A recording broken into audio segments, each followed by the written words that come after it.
Hi. So, because I did not know what Liz's disability was, we were sort of on our own for many, many years. And I have to say, it had its advantages and it had its disadvantages. Because Liz did not have an actual diagnosis, she was on NORD, which is the National Organization of Rare Disorders, with no matches. People couldn't put a limit on her. So, because they didn't have any research or data to put that limit on her. So we were sort of in uncharted territory. Where do we go? What can this child do? What are appropriate services for her? And in a way, it was beneficial, but it was very, very hard, and we had to do a lot of advocacy. And on my way to Washington, getting ready for this conference, my neighbor came over who has a daughter with DiGeorge syndrome, and she came over to talk to me about her best friend who has a child with Fragile X. So both of these syndromes have similar things to Mowat-Wilson syndrome. And she proceeded to tell me that her school district told her that because her child had a lot of illness and missed a lot of school, they couldn't provide the child with a one-on-one aid, and that they normally kept the children with developmental disabilities or cognitive impairment in our school district until 3rd grade, and then they sent them somewhere else. Both of those things are against the law. And what I hope to share with you today is that many of the things that your school districts and your professionals tell you are just their policies. They're not the law. They're not even remotely related to the law. They're just policies that school districts develop to maintain budgets, maintain adequate staff, and do all the things that they need to do to function sort of as a business. But they are by no means the law, nor should you ever accept them as the law or a fact. They're just a policy. So one of the things that I learned early on in this is that I had to be the change that I wanted to see. And for our kids, you guys really have to be that change. Because historically, and not too many years ago, children like ours were institutionalized, put in segregated or therapeutic day schools with no access to curriculum, with no access to instruction, functional life skills program where they would just be learning how to walk or read exit signs. And this was not too long ago. And many of those professionals who were educated and during that time are still working in our schools today. And unfortunately, a lot of them are administrators. So I think Debbie did a really good job of telling you who I was. I think we covered all of this. The only thing that we did not cover is, as part of Liz's transition program, we created a business for her. So she has supported self-employment because she is not appropriate to work in traditional employment, compensated employment, without one-on-one support. And unfortunately, I have not been able to breach that barrier, although I'm working on it. So for Liz's transition plan now, and even if we do get her supported employment, she continues to work on her business. Our future is not written in stone. There are no predetermined educational goals, and there are no predetermined outcomes. When you go into an IEP meeting, if someone tells you that this is the goal that they write for this class, that should be a red flag. Your goals are individual to your child and individual to your child's needs. There are no defined list of appropriate services. If somebody says, well, we give our kids with the most significant needs an hour of speech therapy a week, that's irrelevant. There is no predetermined amount of services that your child is entitled to. It's based on their individual needs. There are no continuing education guidelines. A lot of times, very new in the United States are positions called transition specialists or transition coordinators. Unfortunately, I go to school with a lot of them, and they are still gearing our population to developmental training programs or day programs. And so that's what school districts sort of gear your child's education for, because that's their transition plan. There are no rules or prerequisites for employment, and there are no independent living and recreation barriers, as we saw with Gannett yesterday. I don't know how many watched Gannett's presentation. Amazing, huh? How do I go on? So the only barriers are those that you accept, really. You have to be your child's best advocate.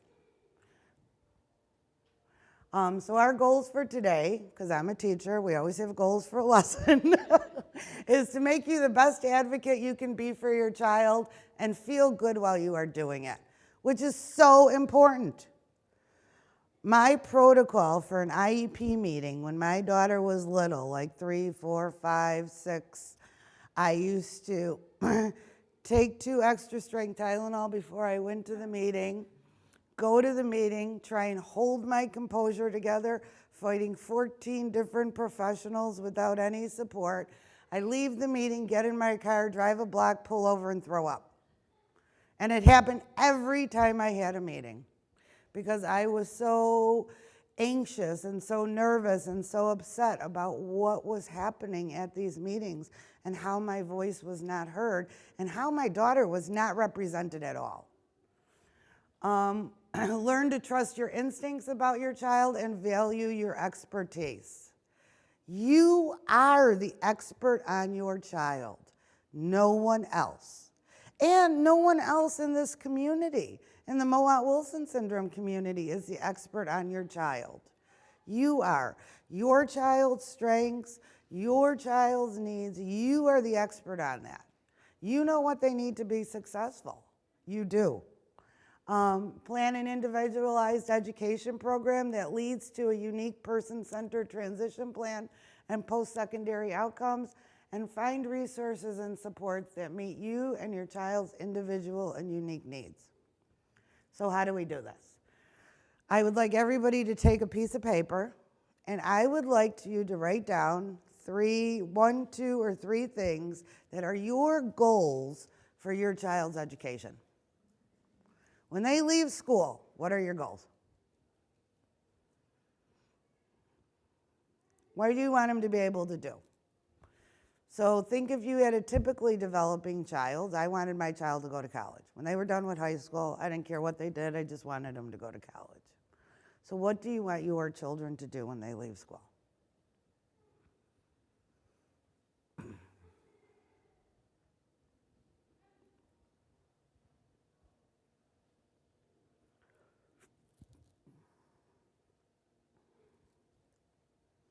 When you're done writing them down, turn the paper over, and we'll talk about them when we're ready.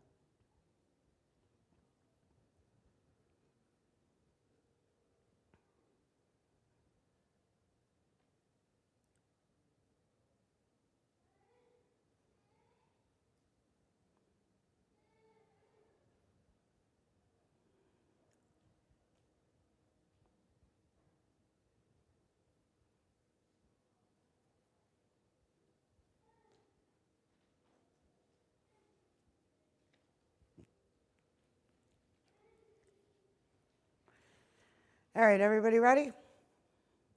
turn them over. We'll come back to them later. So, to ensure, did I pass up a slide? No.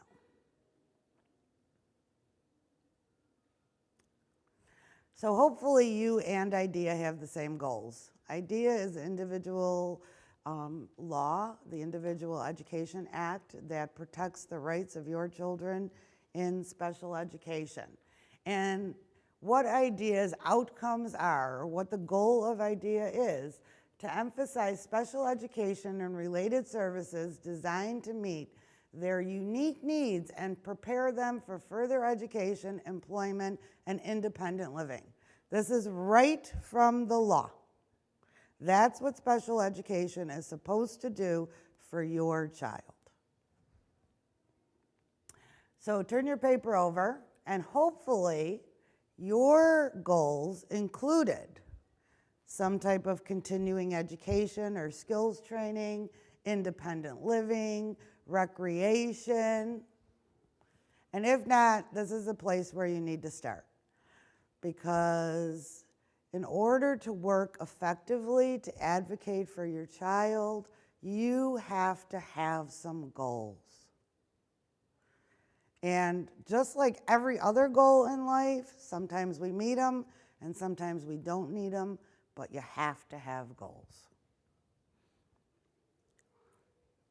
So let me explain to you the difference between your goals as a parent and the school district.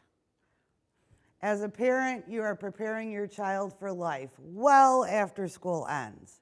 We're concerned about what is going to happen to our child after school, after we're gone, while their whole life. You have to have a long-term plan. You care for the whole child, not just their math goal, not just their science goal, not just their independent eating goal. You care for your whole child. You see all of the obstacles and challenges they need to overcome and have overcome. You see how hard they work and you see their strengths. You worry every day. Strengths is the most important thing here, because as we go to the other side, you're going to see that special education is all related to deficits. They are writing goals for quarters, semesters, or a year that, and they have to do that. Children need to meet their goals. And the reason why a lot of goals to parents seem so low or so achievable or easily achievable is because school districts are held accountable to meet the goals that they write in an IEP. And here's the thing. If your child doesn't meet the goals in the IEP, the team needs to reconvene a meeting, they need to rewrite the goal, or they need to provide additional services. So no school district wants to do that. And what they're going to do is they're going to write goals that they know that your child can achieve. They focus on a few goals. They provide services to meet those goals.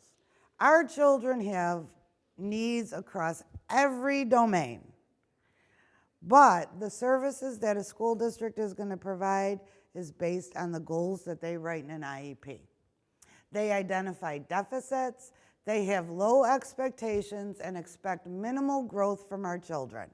And this is just not me saying this, I'm not an angry parent. This is based on case law, which was recently overturned in a Supreme Court ruling. Many parents lost due processes because as long as a school district can show minimal growth, they were doing their job. And the recent Supreme Court ruling just said about 2 or 3 months ago that that is no longer acceptable. You need to do a better job than just minimal growth. They provide services to many children with limited resources. And they go home at the end of the day. They don't worry about your child's future 20 years from now. And I am a special education teacher. I go home and I have to take care of my family, just like every other teacher does. They do their best job while they can at the school.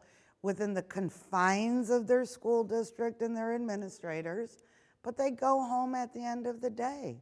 And when your child leaves school at 21 or 22 years old, they're done. They're not going to worry about what happens after that. So, because of all of these things, I was not going to let strangers determine my daughter's future. I said, I need to do that. We're the people that love her. We're the people that are taking care of her. We are the people who need to determine what her future is going to be, just like we did for, our typically developing kids. So I realized that I had power. And at the end of the presentation, I'm going to show you some of the things that helped me develop my power. I realized that, like all of us, Liz can do anything. She just needed help. She may need more help than other people, but that's just semantics. Everybody needs help. We're all interdependent. I need help from my husband every day to get out the door. He needs help from the auto mechanic to make sure that the car works. We're all interdependent. So just because our kids need help doesn't mean that they should be excluded for something. They just need different help or more help. And it was a question of finding the right environment and the right help. And I quickly realized that I needed to become an expert on the law, because so many school districts have policies that directly conflict with the law. They're not written in stone, those policies. They're not written down anywhere. They're just passed from administrator to administrator. But those policies should not dictate your child's education. Did I go to the next one? So the laws that you need to know are IDEA 2004, the Elementary and Secondary Education Act, which a lot of people refer to as No Child Left Behind. This is very important for our children, because this is the first law that gave our children access to curriculum. And the Americans with Disabilities Act. Now, the way that I learned about special education law was not as a special education teacher, unfortunately, because we don't cover this stuff in school. I learned about this going to conferences and trainings. And I highly recommend, you can buy this book on Amazon, you can go to the Rights Law website. I highly recommend that you get this book and it becomes your Bible.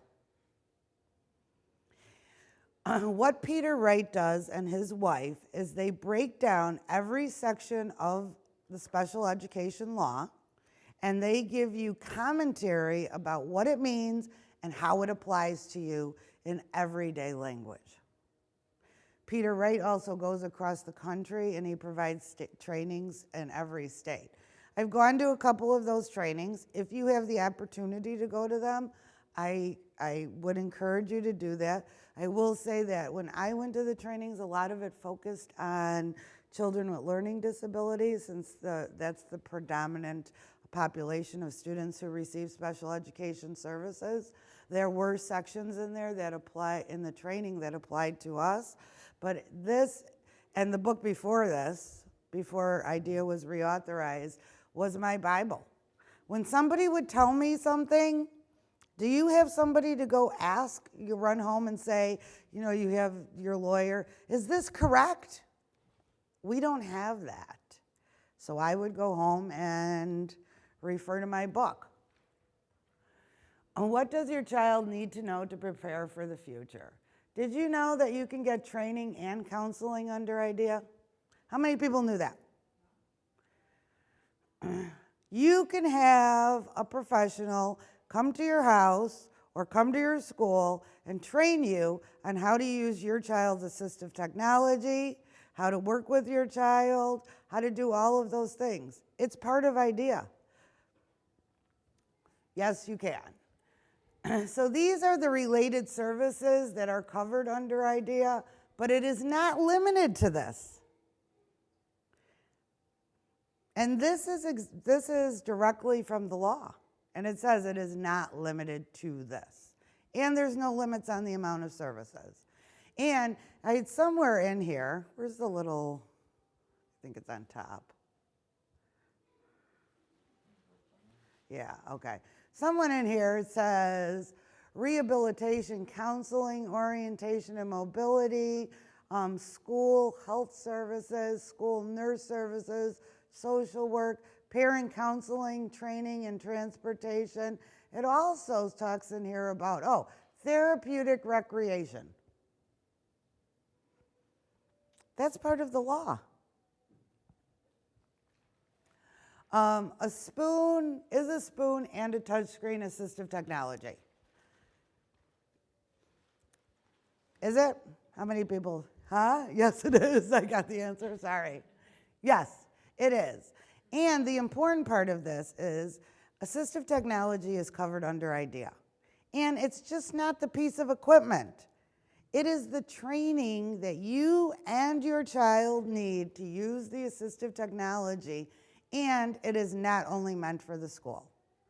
Every single week, I talk to a family who says that my school doesn't let my child's augmentative communication or some piece of equipment come home because the school purchased it.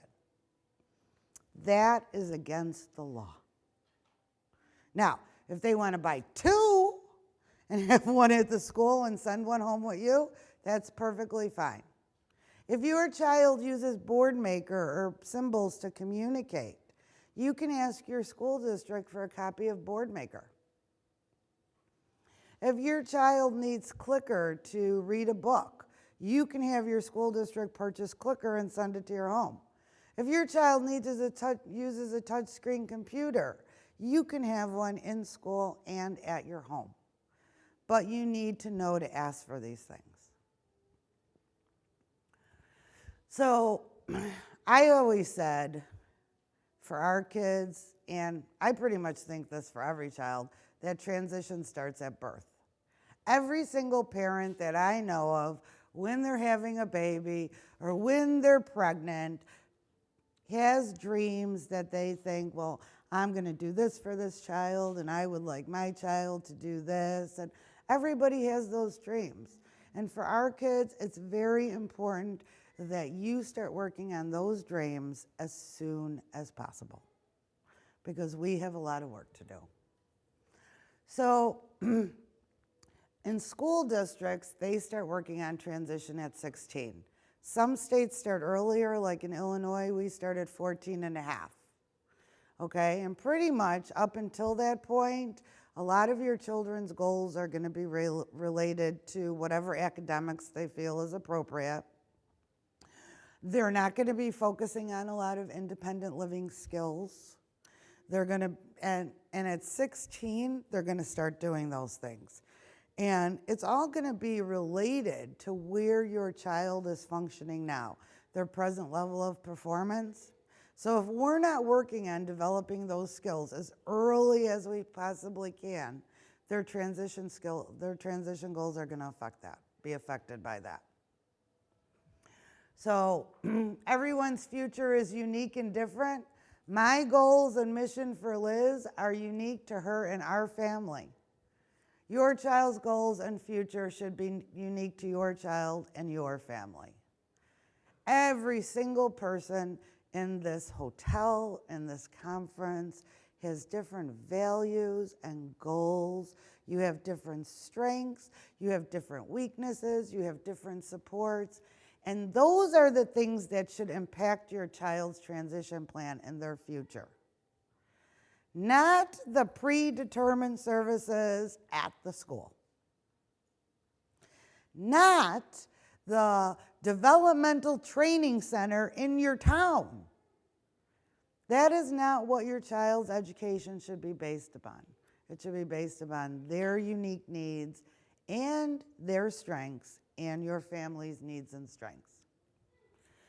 So my mission statement, after thinking for a long time, I realized I was part of the problem. My daughter is just like everyone else, so her life should be just like everyone else's. And my mission statement for Liz, and I actually wrote this down, I went to an art conference, and was learning about transition, and I wrote this down. I wanted her to live a rich and full life, go to school, learn how to read and write, learn about the world that she lives in, participate in sports and other recreation activities, be a member of a religious community, and go to college, have a career, and be happy.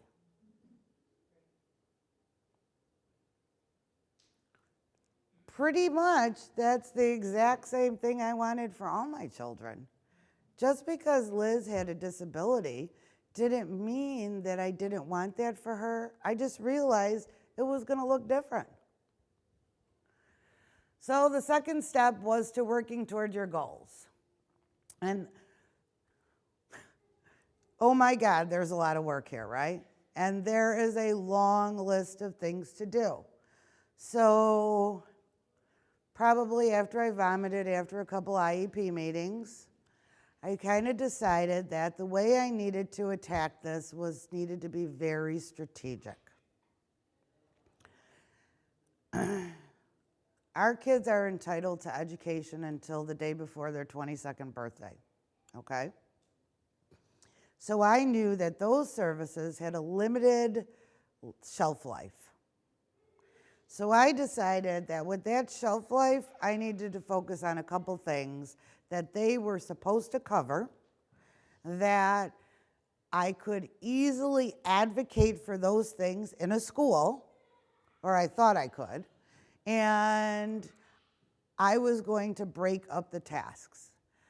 School was not going to be the place that my daughter learned social and recreational skills. She needed to be there to learn to read, to write, to communicate, and all of those things that schools traditionally focus on. When I wanted to teach her independent living things, I utilized therapy for that. When I wanted her to have social interaction and recreation, I used special rec for that. So I sort of, in my mind, compartmentalized all the things that Liz needed to learn, all the things she needed to do, and who could I, with the least amount of resistance, get to focus on these things. So I started building a support network. And I looked at all of the people that I had in my sort of bag. And I know in this community we have a lot of doctors, right? So we have a lot of doctors, we have a lot of therapists. So what I needed to find was people that supported me. So I started looking to advocacy groups like the ART, independent living centers, people that provided supports. I started learning about the law. A lot of agencies in your state provide trainings to parents with disabilities, parents of children with disabilities about the law, ADA trainings, IDEA trainings. So professionals, this is the number one thing that we all have. We have lots of professionals in this community. Doctors, therapists, assistive technology specialists, orthotists, orientation and mobility specialists, durable medical equipment providers. We have all of these people. I will tell you now that these people are going to be your best asset. Your best asset. When you find a doctor or a therapist or a durable medical equipment provider or an assistive technology specialist, you need to maintain a good relationship with them and continue seeing them. Because when you run into a roadblock, these are the people that hold the clout to write you the letter that's going to support you. Right? If you go to a school and you say, I want my child to be, this was actually a battle that I had. So Liz started walking right before she went to 3 to 5. And she had her evaluation, of course, before that. And she wasn't walking at the time. She was using a walker, which she used to walk around, not take with her.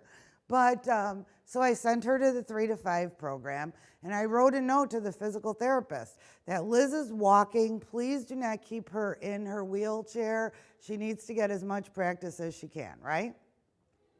So like 2 months into this 3 to 5 program, I get a phone call from the physical therapist who says, your daughter took her first steps today. After my head exploded and I put it back together, I called the school and said, in her notebook, her communication notebook, which I had to establish, it says on the first page, Liz is walking, do not keep her in her wheelchair. And they did not believe me. They did not want to let her walk without, using her walker or being supervised. They wanted her to stay in her wheelchair.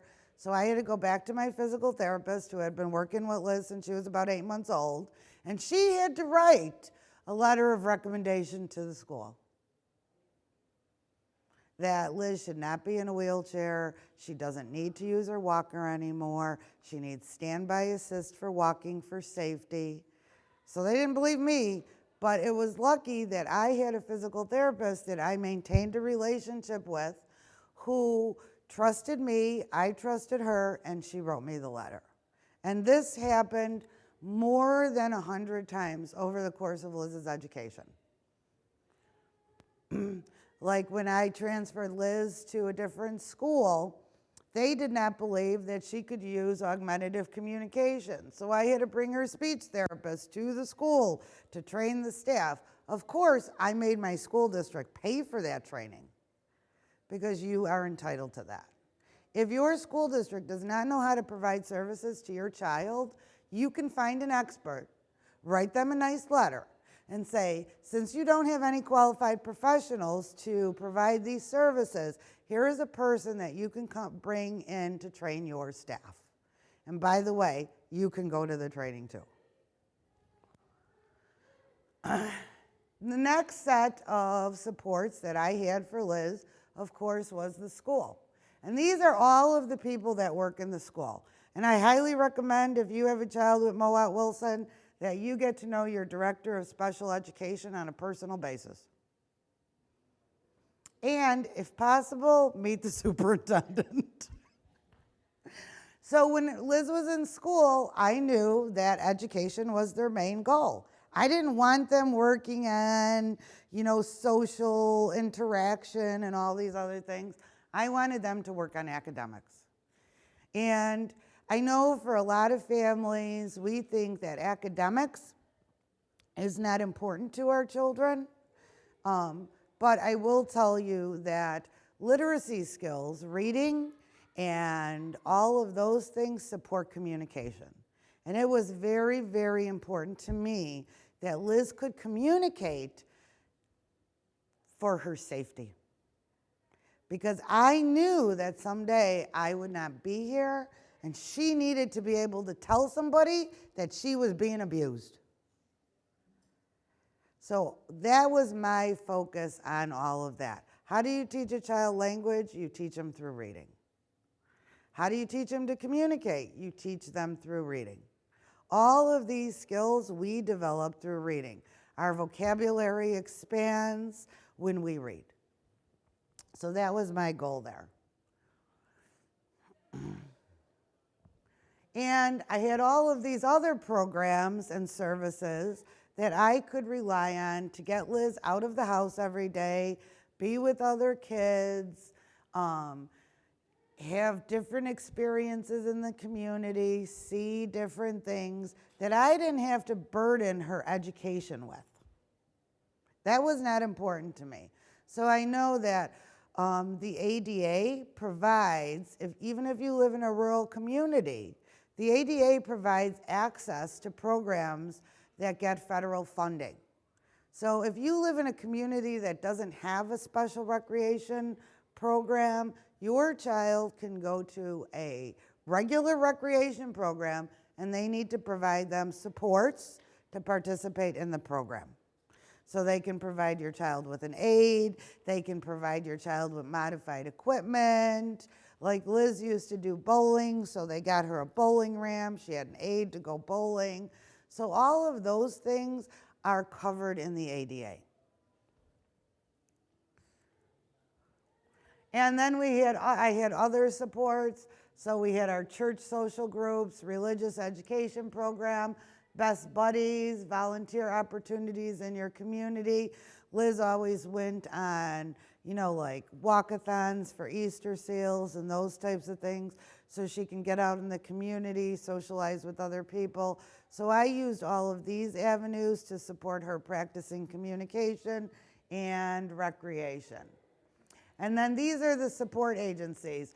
The ARC is a federal organization, it's a national organization, and most of your states have state level ARCs. And if you have a child with Mowat-Wilson syndrome, you need to join your ARC. You absolutely need to join your ARC. They provide free trainings to parents. They provide stipends to go to parent trainings. Like for me to come to this conference, I got a $700 stipend from the ARC as a parent to come to the conference to learn about my child's disability. Then there's a Center for Independent Living. Every state has Centers for Independent Living, and they're federally funded. And the great thing about Centers for Independent Living is they're ran and people that work there have disabilities. These are some of the best people I have ever worked with because they are not the no people. They are the yes people. What do you want and how can I help you do it? Then Easter Seals, United Cerebral Palsy, Autism Speaks, and Gigi's Playhouse. I don't know if you guys know this, but your kids can go to Gigi's Playhouse for services and social things. Do you know what Gigi's Playhouse is? Gigi's Playhouse is a organization. They're usually centers and they support children and families with Down syndrome. But in Chicago, we have 2 Gigi's Playhouses that are near me, and all children with developmental disabilities go to their social programs and stuff like that there. So you really need to get involved and know what resources you guys have in your community. I will say that some of the Gigi's Playhouses that I have heard of only want to support children with Down syndrome, but many of them will support children and families who have intellectual disabilities or other syndromes. So, and if they don't, then I would ask to speak to a board member because they're all non-for-profit organizations and explain to them that you have a child with a rare genetic syndrome. You don't have a support organization in your community and you really need to be part of Gigi's Playhouse. And you can go before the board and talk. The third step is to educate yourself. This should not be you.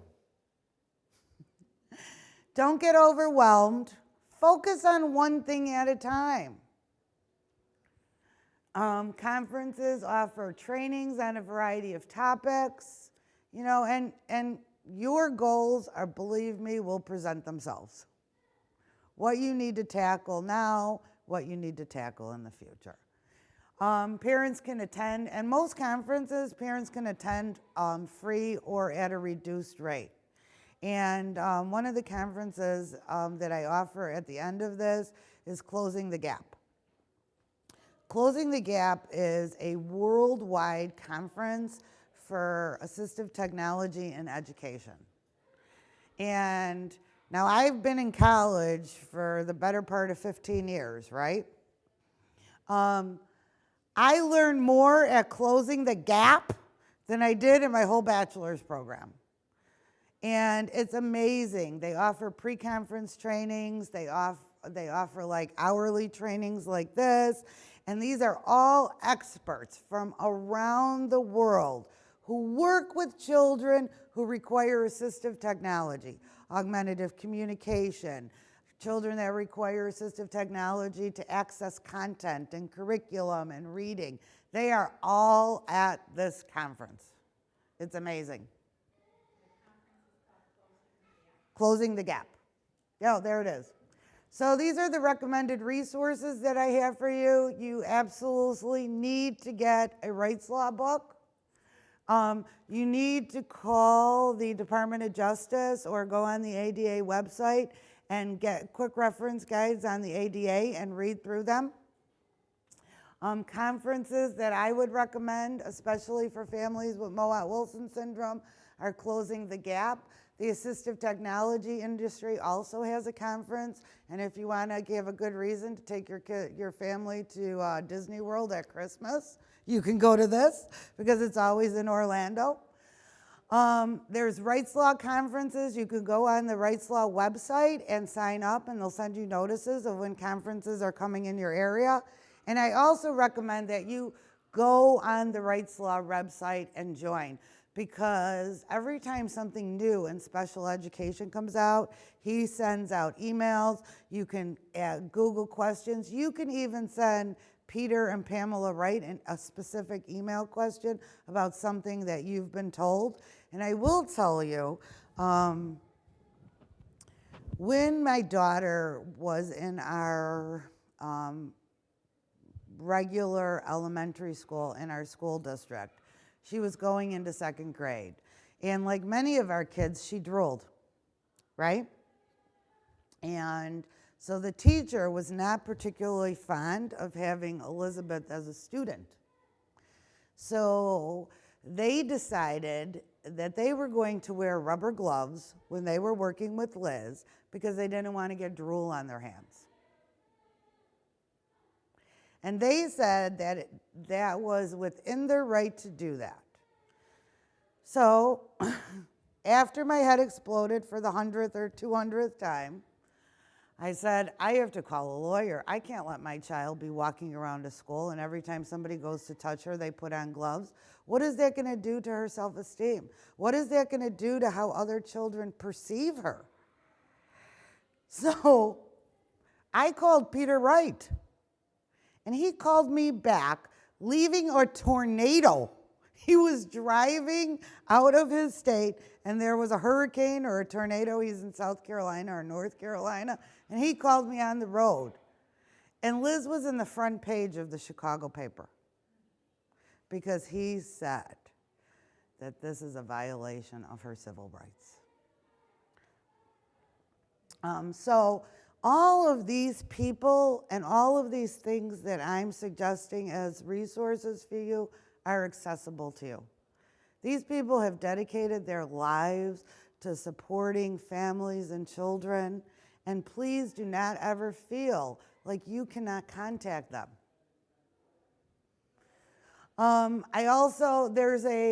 If you're working on developing some better goals for your child's future, you can go to the Transition Coalition. There are a list of resources there and programs and college programs for children with intellectual disabilities and all kinds of recommendations for transition goals and transition outcomes. TASH is a national organization that supports children and adults and families with significant needs. And they believe in competitive employment and full participation in the community. So these are all organizations that I use. Rights Law, Rhett's University. You can even go on YouTube and see a lot of the Rhett University trainings. And if you have young children and you're working with your school district now, I would highly recommend going on there, watching some of those trainings, so when you go to your next IEP meeting, you can be the expert and say, this is how my child needs to be taught. If you don't know how to do this, you can contact Susan Norwell, and she will be happy to come out to our school district and train you, because that's what she does. She travels all around the world teaching professionals how to teach children who are nonverbal with significant disabilities. Don Johnson is, and then the University of North Carolina. I don't know if any of you saw Cindy's training yesterday, but this is where all of those resources are for literacy instruction for kids who are nonverbal. Don Johnston is an assistive technology provider. Then I have Toby Dynavox and PRC. And I didn't recommend these for your children to get augmentative communication. There's a lot of phenomenal trainings on there for parents and professionals to teach you how to teach your kids how to use augmentative communication. There's a lot of excellent videos that you can watch. Like if you're looking at some piece of equipment and you want to know like what is the best way for me to help my child to use this, all of these websites provide trainings. So then the next thing is working with the school. The most important thing I have to tell you is that when you go to an IEP meeting, there is a section in your IEP called Parental Concerns. And a lot of times schools will just say, Mom, do you have any concerns about your child's education? And you're sitting there overwhelmed with the migraine headache, ready to vomit. And you say, no, I think we covered it all. The worst thing you can possibly do. When you go to an IEP meeting, be prepared before you go. Because when you're there, you're going to be very overwhelmed. If your kids' IEP meetings are anything like my daughter's, there were at least 14 people there. The director of special ed, the school district's lawyer, every kind of related service provider you can imagine, a speech therapist, an occupational therapist, an assistive technology person. Don't they have to give you a draft before? No, they do not. Our school district, they say they have to. They give it to us 10 days before, and then I make all my notes, and that way when I get to my meeting, I'm like, I just forgot everything that I'm talking about. Well, so hang on one second. Let me tell you this, and then I'll break for questions. Your parental concerns have to be addressed in your child's IEP. When you want your child to learn something, use something, have some service, write it down, title it Parental Concerns, IEP with the date, hand it to your special ed person, make copies for every person at that table, and tell them this must be in the IEP.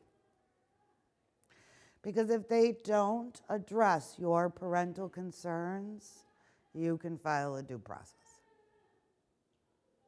Okay, so questions? That's okay, go ahead.